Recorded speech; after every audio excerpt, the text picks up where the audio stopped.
যে আমাদের এই ৭২-এর সংবিধান কিভাবে দেশকে শুরু থেকেই বিভাজিত করে রেখেছিল। তারা সাম্প্রদায়িকতার নামে তারা জাতিতে জাতিতে বিভাজন করেছে, ধর্মে ধর্মে বিভাজন করেছে, সমাজ যেন বিভাজিত হয়েছিল স্বাধীনতার পর থেকে। আমরা মনে করি যে এই বিভাজন সবকিছুর বৈষম্য দূর করে আমরা একটা ঐক্যের জায়গায় আসতে পারি বাংলাদেশ প্রশ্নে। বাংলাদেশের জাতীয় স্বার্থ, সার্বভৌমত্ব, জাতীয় ঐক্য প্রশ্নে এবং অর্থনৈতিক উন্নয়নের প্রশ্নে আমরা সবাই ঐক্যবদ্ধ থাকবো, সকল জনগোষ্ঠী আমরা ঐক্যবদ্ধ থাকবো। বিএনপি বাংলাদেশি জাতীয়তাবাদের কথা বললো, এই দায়িত্বটা বিএনপি থাকলো। গত 50 বছরে বিএনপি এই দায়িত্ব পালনে ব্যর্থ হয়েছে। বিএনপি বাংলাদেশের সকল জনগোষ্ঠীকে ঐক্যবদ্ধ করতে পারে নাই।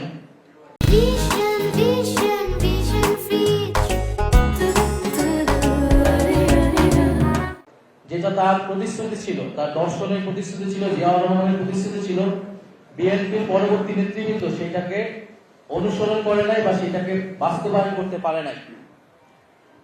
এবং যে এবারের আপনারা দেখবেন যে এই নির্বাচনে যেটা অলরেডি আলোচনা এসেছে যে দীপেন দেওয়ান সাহেবকে সেখানে নৃতাত্ত্বিক জনগোষ্ঠী থেকে যা একজন মাত্র প্রতিনিধি রাখা হলো মন্ত্রিসভায়, নির্বাচনের পরে কিন্তু কয়েকদিন পরে তাকে সরিয়ে দেওয়া হলো এবং পার্বত্য চট্টগ্রাম মন্ত্রণালয়ে প্রতিনিধি মন্ত্রী বা প্রতিমন্ত্রী বা এখন যিনি দায়িত্বে আছেন উনি একজন সমতলের বাঙালি, অর্থাৎ উনি পাহাড়ের কেউ না, পাহাড়ের বাঙালিও না এবং পাহাড়ের তিনি অন্য নৃতাত্ত্বিক জনগোষ্ঠীর থেকেও প্রতিনিধিত্ব করছেন, কিন্তু তিনি পার্বত্য চট্টগ্রাম মন্ত্রণালয় থেকে দায়িত্ব পালন করছেন।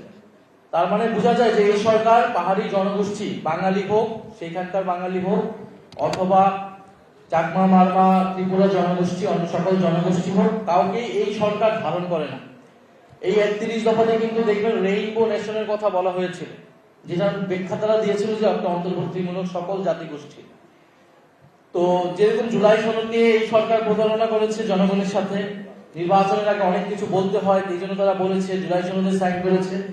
একইভাবে প্রত্যেকটা কমিউনিটির কাছে, হিন্দুদের কাছে গিয়েও কিন্তু তারা মিথ্যাভাবে বলেছে যে তাদেরকে ভোট না দিলে তাদের কোনো নিরাপত্তা থাকবে না। গতকালকে আমরা হিন্দু বন্ধু কমিউনিটির সাথে বসেছি, তারা সেখানে বলেছে। তো দেখা গেছে সব সম্প্রদায়কে তারা ভোটের আগে এই দেশের রাজনৈতিক দলগুলো, প্রথাগত যে রাজনৈতিক দল, আওয়ামী লীগ এটা করেছে, বিএনপিও এটা করছে, তাদেরকে রাজনৈতিকভাবে ব্যবহার করছে, তাদের ভোট ব্যাংক নিচ্ছে, কিন্তু নির্বাচনের পরে তাদের কোনো প্রতিশ্রুতি রক্ষা করছে না। তাহলে আমরা বলবো যে এই প্রতিশ্রুতি ভঙ্গকারীদেরকে আপনারা চিনে রাখুন এবং জাতীয় নাগরিক পার্টি এনসিপি আপনাদের কাছে প্রতিশ্রুতি শুধু কৌশলভাবে প্রতিশ্রুতি, আমরা কাজের মাধ্যমে এটা প্রমাণ করব যে আমরা আপনাদের সকল অধিকারের পক্ষে, আপনাদের মানবিক অধিকার, নাগরিক অধিকার এবং সহ নাগরিক হিসেবে আমরা যে সমান মর্যাদা সেটাকে আমরা নিশ্চিত করব। আমরা মনে করি পাহাড়ের, পার্বত্য চট্টগ্রাম বা পাহাড়ের রাজনীতি, সমাজ, অর্থনীতি অত্যন্ত জটিল। এটার মধ্যে এক রৈখিক সমাধানও আসলে সম্ভব না। সেখানে যারা পাহাড়ি নৃতাত্ত্বিক জনগোষ্ঠী আছে তারা যেমন বঞ্চিত, তাদের জাতি পরিচয়ের কারণে তারা নির্যাতিত হয়, কখনো কখনো তারা সমান মর্যাদা, সহনাগরিক অধিকার পায় না।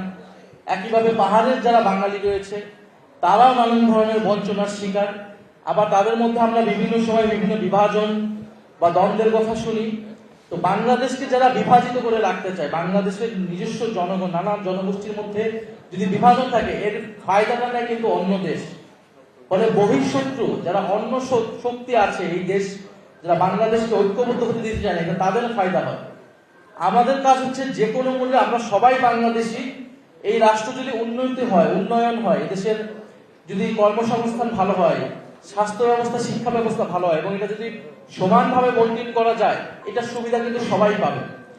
এবং দেশে যদি স্বৈরতন্ত্র থাকে, ফ্যাসিবাদ থাকে, তাহলে কিন্তু সেইটা লাভবান কেউ এককভাবে হবে না, সেটার প্রতি সবাই হবে।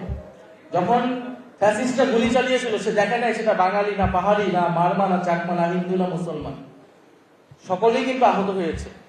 আমাদের বহু এরকম পাহাড়ি নৃতাত্ত্বিক ভাই বোনেরা কিন্তু এই আন্দোলনে নেমেছিল এবং আহত হয়েছে।